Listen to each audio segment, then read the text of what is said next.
morning, everybody. My name is Crystel Rynne, and I'm the CEO here at HRLocker. And today I am delighted to have Sarah Hudson with me from Clover HR. Sarah is the head of service delivery at Clover HR, and Sarah has over 15 years experience in HR. And this morning, I suppose, Sarah, we're delighted to have you with us, first of all. So thank you so much for taking the time out of your busy morning.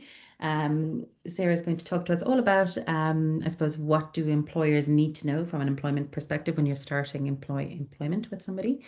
And I suppose just a couple of housekeeping rules in regards to we would be usually it's me who's delivering the content of this webinar, but because Sarah's doing it, I'm going to encourage as many Q&A questions as possible. Sarah's in the hot seat today. So if you have any questions at all, please drop them in the Q&A section, and I will interrupt Sarah from talking. So Sarah, thank you so much for being with us today. No problem. Thank you very much for having me today. So I will start off. So Crystel's obviously done a nice introduction to who I am and what we'll be doing today. So just to put the next slide on, which I was running through these slides yesterday with my daughter next to me, and she said, "Oh, Mum, that's such a cringe photo." I was like, "Thanks for the confidence boost as I start this." Anyway, kids are for Sarah to make sure to realise you're up here just to bring you down. Yeah. Oh, yeah, definitely. Anyway, so the webinar that we're doing today, this is part one of 3 webinars. So hopefully you'll be able to join us on the other ones. And we're looking at the employee life cycle and the responsibilities that employers have towards their employees. So the first webinar that we're doing, what we're focusing on today, is all about the starting phase of employment. So the beginnings where you're bringing somebody into the business. So I'm going to start right at the beginning with right to work checks. And the reason why I'm starting with these is because this is kind of a good point between the interview stage and the actual starting employment stage, where what we need to do as employers is make sure that that person can legally work for us. So it's something that is important, and it's something that often kind of gets a little bit missed occasionally in the process, which is surprising given how important it is. So the right to work checks ensure that anybody coming to work for you is legally allowed to work for you. It is a legal obligation, and there is a fine for non-compliance, and that can be up to £60,000. So this really is for quite a basic paperwork exercise. This is quite important and something that needs to be done. So as I say, there's legislation around this. What the employer needs to get is to see original documentation, and that is quite important. You need to see the original documents to prove the right to work. A full list of what is acceptable as documentation can be found on the Home Office's website. And I won't go through the whole list because it is quite extensive, but it includes things like a passport, birth certificate, immigration status document, etc. So there are a lot of things that that can be used as this. So when you get this, you need to check the validity of the documents. And by that, it's a case of making sure that they look legitimate to you. Does the photo match the person that's in front of you? Are the dates all seemingly correct, etc. Once you've checked it and done a view of this, you make a copy of it so that we've got it on file, and then you sign the copy. And that's the bit that's often missed, and that's just the acknowledgement that you have done that visual check, that you have gone through the documents and you're happy that that copy is of the original. Now, we're talking about this right at the beginning slide because this is something that can actually be done during the recruitment process before somebody comes in on their first day. And I definitely recommend that you do it before they enter work on the first day, just so that you know it's been done, you can tick it off your list, and there's no need essentially to wait until they're coming in on the first day before you do it. So moving on. So that was a right to work check kind of before you start looking at all your paperwork.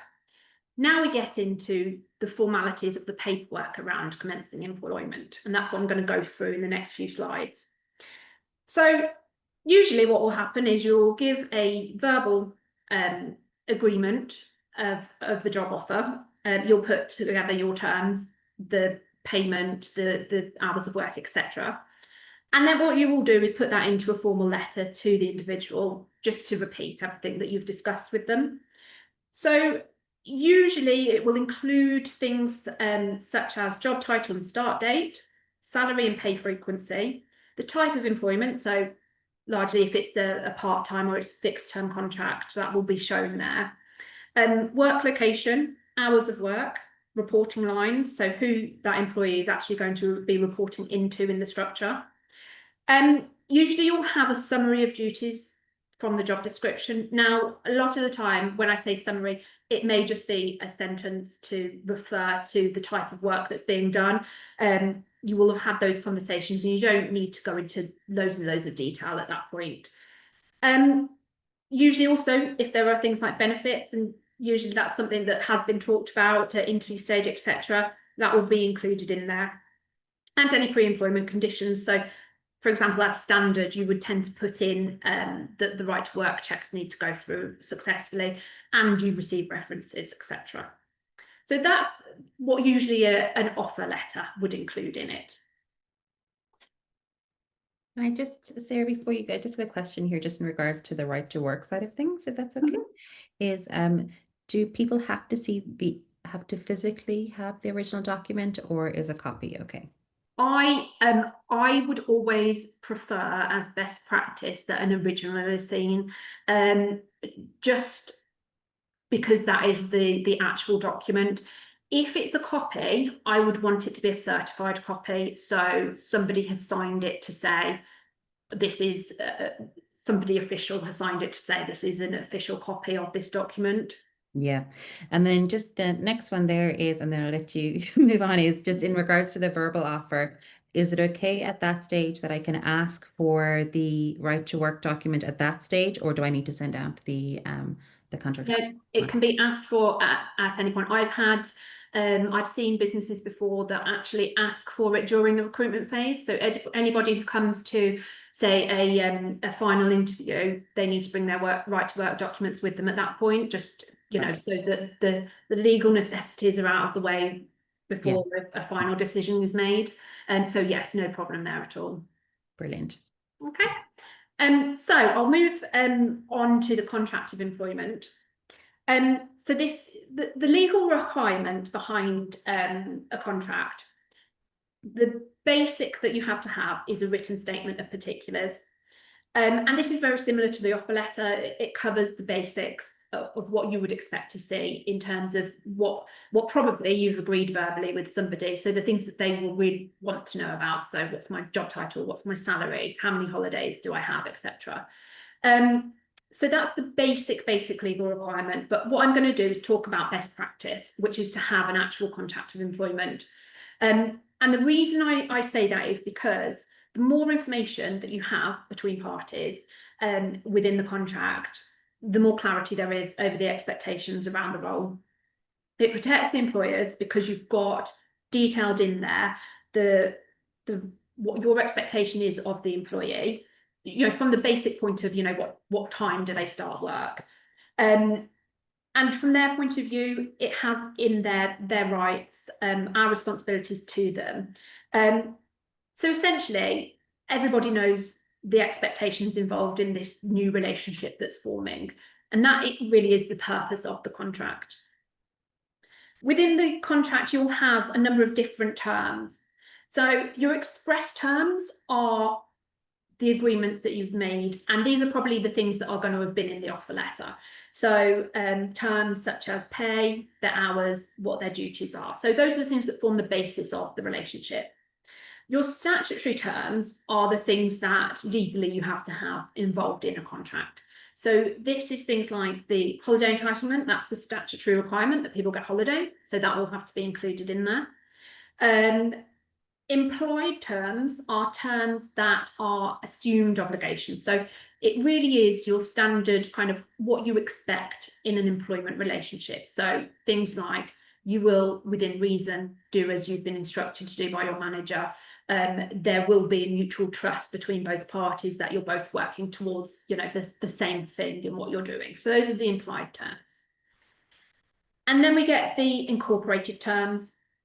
And these really are where we reference other documentation. So you will reference your handbook, any policies that you have, and you'll essentially say, look, in our contract, we're directing you to these documents that have got rules, information in them that also are going to be followed or need to be followed for this relationship. And rules, from both parties as well, the employer's responsibilities and the employee's responsibilities. So that's the basis of the contract of employment and why we need it. And as I say, written statement of terms is the very basic, but I would always say, from a best practice point of view, you want a full written contract for somebody. So a little bit of repetition here, but I'm going to go through the key clauses that will be included in a contract. So firstly, it will always state at the top who the employer is, so who's employing this person and who the person is that's being employed, so the employee's full details, including the address so that you know where correspondence goes, etc. And secondly, you'll have a start date, and this establishes when the employment begins and therefore when rights associated with employment begins. So the second bullet point here says clarifying prior service doesn't carry over. So if I just explain what this is, for example, if somebody had worked for a business previously, they had then left for whatever reason, and then they were returning to employment, what you would say is this new phase of employment is actually where we're starting from, and any rights such as length of service, etc., are going to start from this new point and not prior. Always worth clarifying, perhaps with the HR professional, whether the length of time means that actually the service length should start from the original start point, but usually I would say it starts from the new date when they are starting again with you. Thirdly, we have job role. And usually in the contract, you'll see the job title and a very broad description of what the duties entail. And often it will actually refer to a job description where you can put more detail in of what is expected from that job role.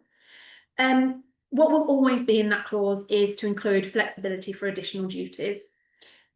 Now, this isn't they can do anything and everything, it's flexibility within reason. It's to say, look, if you need to stay 10 minutes late, maybe that's quite reasonable, to finish a task. If we need you to do something that you don't do day to day, but someone is off today and we really just need a hand doing that, then that's not unreasonable. What it doesn't mean is we can completely change your job and not tell you. So there is a difference in what it means, but broadly it just means within reason you can ask people to do some extra things that's not listed in their job description.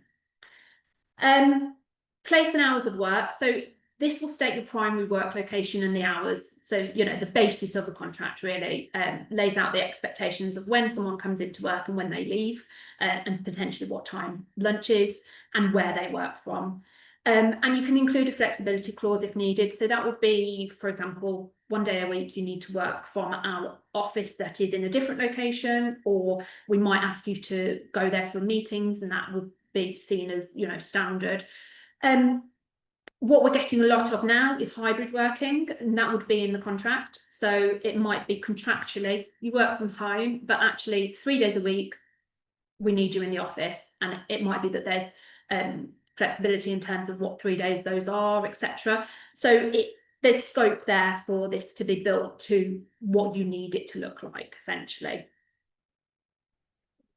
Sarah, just before we move on from that, I have a question here that says, if a start date can't be confirmed prior to signing the employment contract, what phrasing can be used instead of a specific date? I would, so either, and the preference would be put a start date, and you can always change it if you need to. You can agree, you know, this isn't fixed in stone. We will have this verbal agreement that we can change that. Or you can put to be confirmed, but no later than X date. That just kind of gives you that little bit of protection, so that if someone is saying, oh, I can start on this date, and then that gets pushed further and further to the point that it's actually a problem for you, you can say, look, we've given an end point to where, you know, we need to draw a line under this if it's not going to happen. That would be my recommendation. Perfect. Thanks, Laura. So then carrying on with the terms that we'd expect to see there. So pay and benefits, obviously we would hope those would be put into the contract of employment. People will want to know this information. You can put in salary. You can either do that as a yearly salary, which is what you usually see, or it might be an hourly rate, or it may be a weekly or monthly salary. It's really whatever works for you. The convention usually is either an hourly rate at whatever hours you're doing within the contract, or at an annual salary. Pay frequency will just tell you when you'll be paid. So that might be weekly, it might be monthly, depending on when payroll runs and how your business works. And it will also tell you if there are bonuses or overtime that are applicable. Now, bonuses might be mentioned in the contract. They may be contractual, in which case they'll be in there. They may be non-contractual bonuses, so they might be mentioned in the contract, but they will explicitly state that they are non-contractual. So it is a bonus based on whatever the requirements of that bonus scheme are, and that will be dealt with in a separate document. So it would always be mentioned in the contract, but if it's not a contractual term, that will be referenced in there and referred somewhere else. And then moving on to notice periods. So you want to kind of prepare for the end of the employee relationship. So it'll have in there the termination notice. So what notice each party needs to give for termination of the contract. It will also reference the disciplinary policy, and by this I mean it will reference if you are dismissed under the disciplinary policy, for example, for gross misconduct, you will get no notice. If you're dismissed for misconduct, you may get your notice period. So it probably won't go into too much of the specifics, but it will refer to termination under that policy, and that is part of the contract, that is acceptable. In terms of notice, it's very much the employer can decide what they want to put in there in terms of notice, but there is a statutory minimum, and that is 1 week per week of 1 week per year of employment, up to a maximum of 12 weeks. So, for example, after someone's been employed for 5 years, they will be entitled to a 5-week notice period if they leave. If someone's been employed for 13 years, they are only entitled to the 12-month maximum. So that would be the default. That would be the implied term if there is no explicit term in your contract to give notice, or say there's a month notice or 3-month notice, etc., something like that. So there's scope there for that to be amended. And Sarah, there's just a question here on the notice period, that can it be different between the employer and the employee? So for example, employer's notice period is, I need to give notice of 4 weeks, but I can make the employees different, that they have to give 12 weeks, for example. Yes, you can. You are allowed to do that. So as long as you are complying with the statutory minimum, which tends to be what the employer needs to give, you can change the notice period for the employee. So the employee may only have to give 1 week, for example, if that works for your business. Now, most of the time, you will want a longer notice period because you'll want to be able to hand over the work they're doing, etc. But in some businesses and in some roles, you might prefer that actually if someone's leaving, I want them to leave sooner. So that's also fine. So it's whatever you have agreed. If it's going to be different, that is not a problem. Okay. So just in summary, in terms of the documentation, so best practice is to have a written employment contract. It protects the business to make sure that you're compliant, you're treating everybody the same, you've all got, all your employees have got the same terms, apart from some variations that have been agreed upon. It sets the expectations for the employee. So it reduces disputes because, you know, it's in black and white. It's more difficult to argue, well, no, I never said I'd do that, if it's been signed as accepted. So it manages risk from that point of view as well. So just a note at the bottom, if you do need help with drafting a contract, we offer support in that. So we can do that either on a retained basis with clients, or if you just want a one-off contract, we can do that as well. We can support with that and fulfill that need for you. So I'm sure contact details will be given at the end. So a question for everybody. When should an employer issue a contract of employment? So we've got 4 options: within 7 days of issuing the offer letter, before they start employment, or by the first day of their employment, at any point during their employment with the business, or employment contracts are good to have but not legally necessary. I'll give you just a couple of moments to think, and then I'll just move on to the answer for you. So have a little think about what you would say in response to that.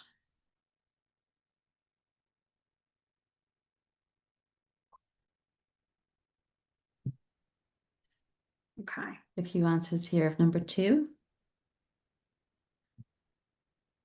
Excellent. The answer is number 2. So well done, everyone that came up with that. I was afraid that people were going to say number 4. And number 4 is a little bit of a red herring, I think, because employment contracts, that includes the statement of terms, and that is a legal necessity. So yeah, before they start employment or by the first day of employment.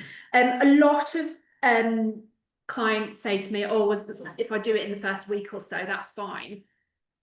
That's previous legislation. The current legislation is first day of employment. They should have an employment contract given to them. So there's sometimes a bit of a hangover from previous legislation around this point.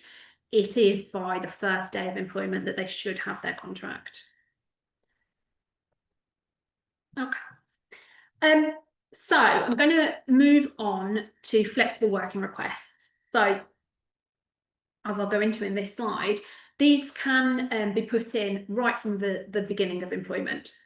And this is where we've had a change relatively recently with the legislation. So from the 6th of April last year, all employees have the right to request flexible working from day 1 of employment. So previously, they had to work for 26 weeks for the employer before they could make such a request. That is now changed. It is from day 1 that they can put a request in. So the legislation, supporting legislation around this, states they're allowed to make 2 requests within a 12-month period, a change from previous where it was only 1. The employer's obligation is to respond to that request within 2 months, and that was previously 3 months. Now, in my experience, most of the time it is well within the 2 months that the employer is able to give this response, but that's your backstop date, basically. And finally, the employees no longer need to explain the impact of their requests on the business. Now, so essentially the onus is no longer on them to explain kind of, oh, this is the effect it'll have, and this is how I think we'll solve that. The reality I have found within clients is that actually a lot of the time the employees really struggle to fill that out anyway, because they just don't have the knowledge of the business in many roles to be able to explain, you know, well, what happens if I reduce my hours, who's going to be able to cover it, etc. So for me, it makes sense why they've done this, that it's not an obligation now for the employee to have to do that. Doesn't mean that a conversation around that can't be had with the employee, though. When you sit down to discuss this flexible working request, you can always just say, you know, what are your thoughts on how we can change this pattern, this situation, so it'll work for everybody. So you can still ask them, but it is no longer a legal requirement that on the form, when they request this, they have to say why, what impact they think it will have. It probably kind of makes sense there, because the employee, you might just come up with kind of arguments against the employee if the employee says these 3 reasons and it's not actually, they're not relevant. My experience is it's never actually very helpful. It's not a very, and often employees don't fill it in anyway because they just don't know what to put in there. So I understand why they've done it, and I think it makes more sense for me that a conversation is had around it rather than having to document it on a form. And even at that stage, the employee might understand then that maybe it's just not possible, or exactly. So it prompts the conversation a little bit as well there. Excellent, thank you. So I'm going to talk now in the next few slides about the induction and bringing somebody physically into employment with you. And this I find really important actually in the employment relationship, and it's something that often isn't given the importance that perhaps it deserves. The reason why I think it is so important is because it's that first impressions matter, and how you start your relationship with that new employee really sets the tone for that employment relationship. So if you're prepared, you're organised, you have everything ready for them, you're being proactive, then that's the image that you display of your business, and that's the image and the culture that they should be coming into and expecting to follow. Where things go wrong, things aren't set up properly, there's a lot of hanging around, again, it gives that impression, is this how the business runs? Actually, are we not organised? Are we not able to get things done proactively, etc.? So for me, it is really important, a really important starting point of that relationship. So in respect of that, looking at pre-start preparation. So a welcome email with the start date, start time, location, dress code, what they need to bring, who they need to go to, where do they need to report to. Sets the tone, they're prepared, they know what they're doing. IT systems set up, and this is the part where most businesses fall down on this. And it is just a case of being proactive and thinking ahead, contacting the IT department, making sure that it works. So the logins work correctly, the email is ready to go, it's all been tested to make sure it's up and running. A workplace is prepared for them. It is a sad point when someone comes into work on their first day, really enthused, ready to go, and they haven't even got anywhere to sit. The impression is not good. So you want to make sure that they're ready, where they're going, it's a welcoming thing, this is where you're sitting, this is your space, here's all your ID, your access, so you can get everywhere that everyone else can get, etc. It's a nice idea to give them an organisation chart and a team chart to show them kind of who's who, because no one ever remembers everybody's name on the first day, so it's a nice reference point. And giving an induction schedule before they start, I always feel is a really nice touch, because it shows that you have planned ahead, you are prepared for them, and you've got all these things prepared for them so that they can integrate easily into the business. A good first meeting to do with them is a bit of an introduction to the company. So obviously during the recruitment process, they will know about the business, but they will know what they've found from information that's outside of your control.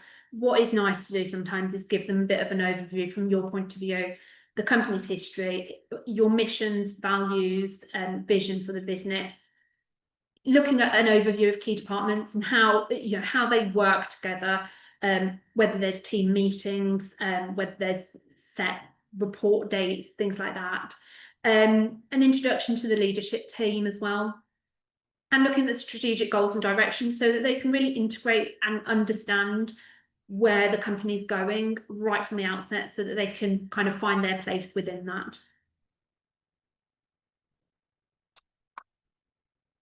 Then I move on to what everyone says is the boring bit, the compliance stuff, the HR bits, that is paperwork, etc. But it is really important, and it's information that when you're within the business, you're like, well, obviously I know when I get paid, etc. But when you're new coming in, that is information you really do want, and if it's not given to you, it's quite difficult to find out. So first of all, employment contract will set out the relationship, all the key terms, but also going through the key policies. So explaining that this is the employee handbook, this is where you can look up any information that you might not have straight away. This is our expenses policy, so you know how to claim money if you need to. This is our code of conduct. This is our data protection policy. It's giving them all that information, and it's not saying read this now. It's saying this is where you go to find that information when you want to find it, when you've got a need or you've got some time to look at it. The points around payroll, benefits, pensions, and holiday entitlements. Again, it should be included in the contract, but it's nice to just go over and clarify, how do you use the holiday booking system? When do pension contributions go in? When do your benefits? Who to contact in payroll if there's any problems, etc. And then moving on to systems and processes. So an introduction to the internal systems and tools. The basics of this is your email address and this is how you get into it. This is how you get onto the shared drive. This is how you record your time, etc. And training on that. So it's all very well giving an overview on day one, but no one will remember all of that. So booking in training so that they have an opportunity to really do a deep dive into it and be able to ask questions of the relevant person giving the training as well. Someone that will be able to answer those questions in a bit more detail. Give an overview of internal communications. So how do you expect people to communicate together? Do you have a particular, do you all use Teams? Do you just use emails, etc.? How to get support. So, you have an IT problem, where do you go? What number do you call, etc.? So escalation points for support, basically for a variety of things, whether it be IT, whether it be HR, or whether it be something specific to their role, that there might be an external consultant that helps, etc. So giving them all that information. I would also make a point on the training to, during that induction process, however long that lasts, to have an opportunity to review that training with them, to ask them, is that enough for you? Do you actually need more training? Is there something that we missed that you think is actually really important for you to know that you don't know, etc.? I think sometimes we can assume people know things and they may not, and it is very difficult for a new person to say, I still don't get how that system works. It's much better to give them the opportunity to say, I need some more training, and provide that to them, than for them to get stuck and you end up doing more training at a later date anyway. Would you say, Sarah, that a lot of companies, from the onboarding perspective, that's an area where people really fall down on? Yeah. And This for me, in the entire employee life cycle, it's one of the most important parts, and it's often cobbled together as they go along. And so I think it's really worth looking at how you do your induction, how you're welcoming people into your team, and making sure that they can hit the ground running in terms of, the setup for them and understanding what your expectation is for them. So yeah, for me, it really is really vital and is often overlooked, because it's a faff, let's be honest. It's annoying because you've got to get all these different people together to get them to talk about what they do, which they're just like, well, I want to get on and do what I do, I don't want to have to tell someone else what I do, etc. But it's really fundamental. It is important. Yeah, I'd agree. So it moves nicely onto the role and team orientation, making sure that the person coming in understands the expectations of them, and also other people's expectations. So different departments might have different pools on their time, and it's understanding, what essentially what their manager needs to say is, which do you give priority to, when do you need to escalate this, etc. Introduction to line managers into the team, key projects, KPIs, success measures, so they get an understanding of what you'll be looking at. And then having a buddy system really works well. Just having one person where they can come and say, I don't know what to do with this. Someone that's been in the business for quite some time and can go, yeah, no, that's fine, this is the person you talk to. I think it's that kind of accrued knowledge that is really good to tap into. It's a good resource. People that have been in a business for ages know, they all know the shortcuts, the way to get things done, who to speak to, and that's what you want people to be able to get to quite quickly. So having a buddy and someone that they can consistently go to means that they get that information, and you know that it's the right information as well if you're selecting who is giving that information.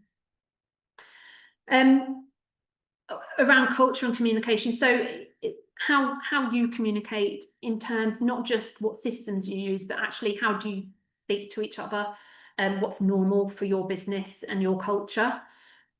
What social events you have, getting people involved early on, what well-being initiatives, EAPs.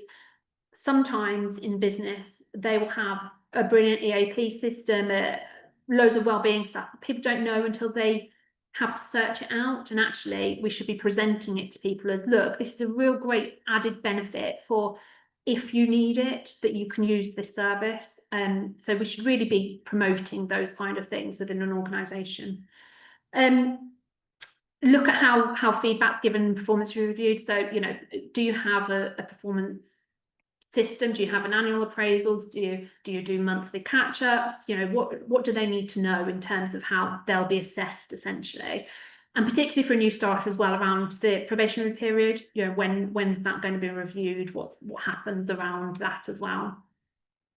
And then the tone, behaviours, unwritten rules, so the culture really that you're wanting to promote.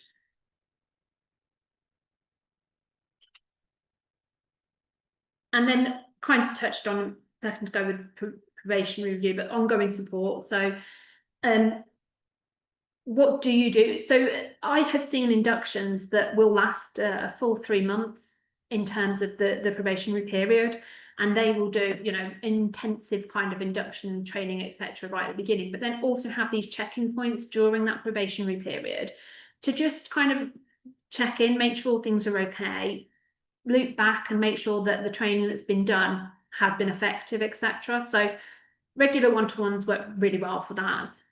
During the first 3 to 6 months of employment, the more formal meetings for the probationary review checkpoints, if needed, a training and development plan.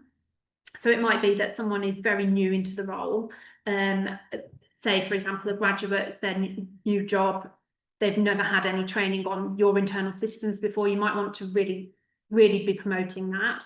You might have somebody who is really good at the systems, doesn't need the training, but might want a refresher still, just because it's a new place of work and they want to make sure that they are doing it right. So going back and looking at the training and development plan.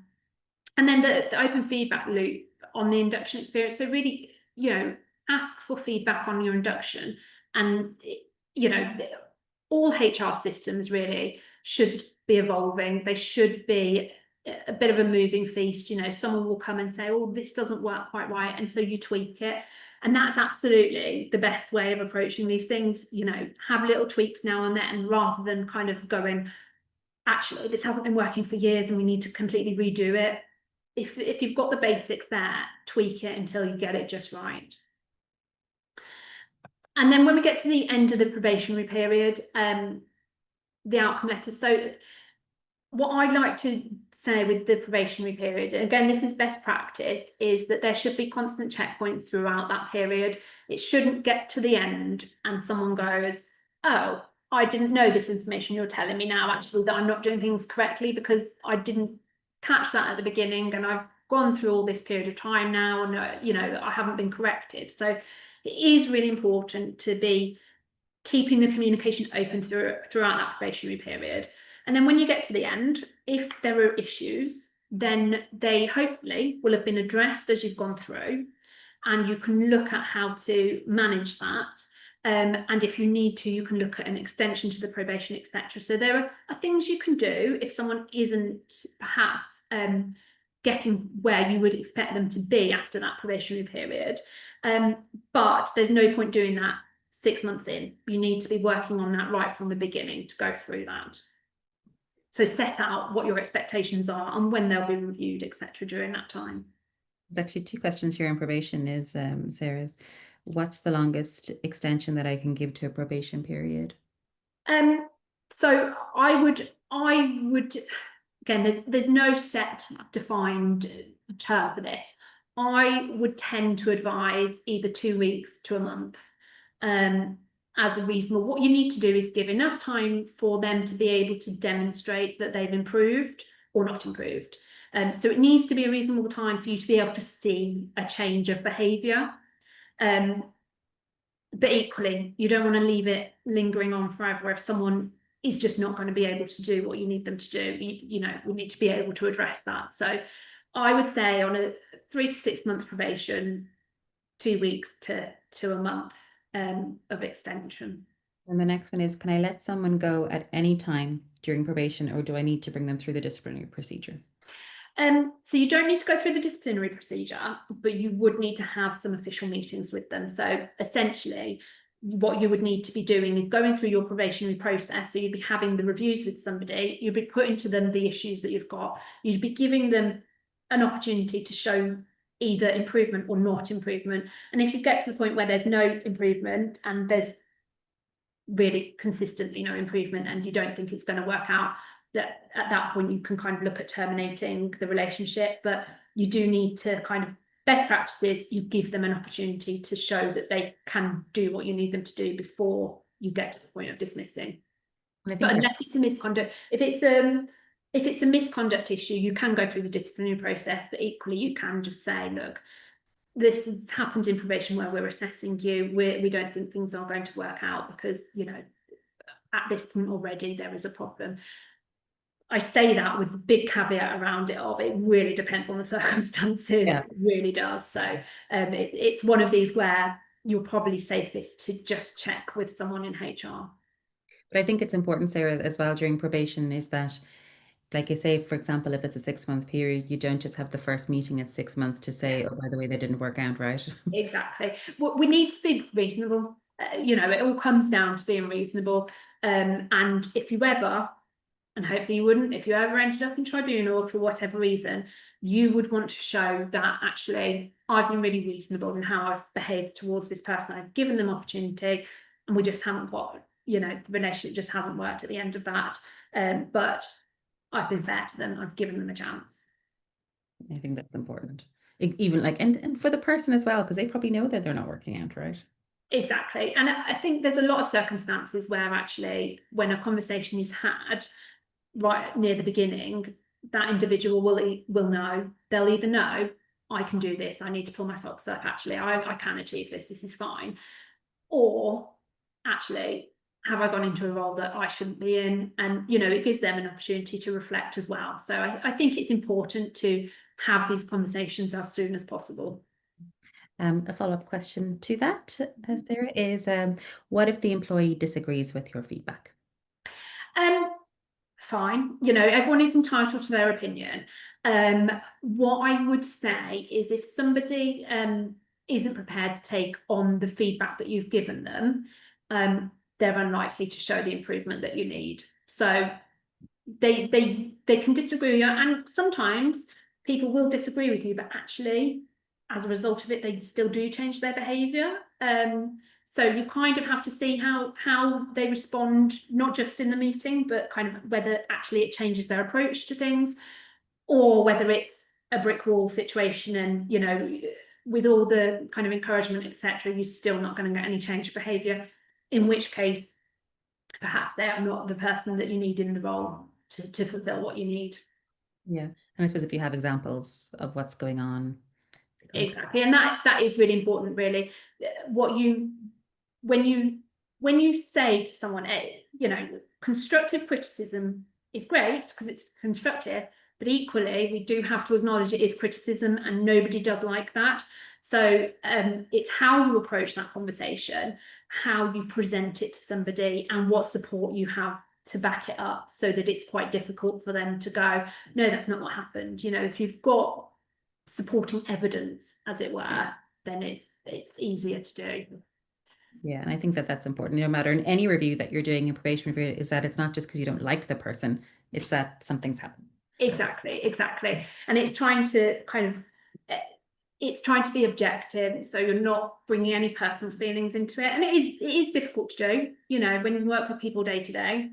But that is what we should be doing. We should be being as objective as possible, looking at it not as, oh, I'm frustrated because this hasn't happened for me, you know, but looking at it as as a whole, this hasn't happened right.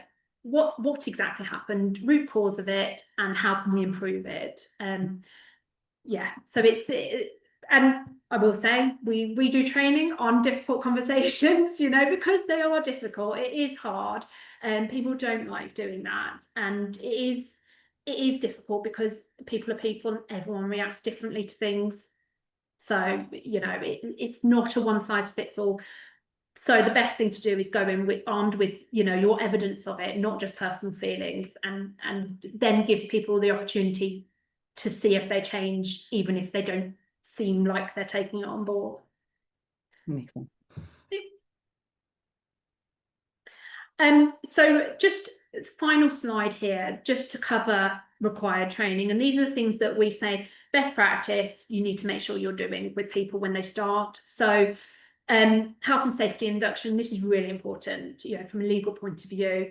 So if you've got manual handling happening, if you're working, for example, in a manufacturing environment where you need PPE, etc., it's really important that you do health and safety. And I would imagine that anybody that does work in that environment that's on the webinar is aware of that. We have contacts in health and safety that we can put you in contact with if you feel that there's a gap there as well.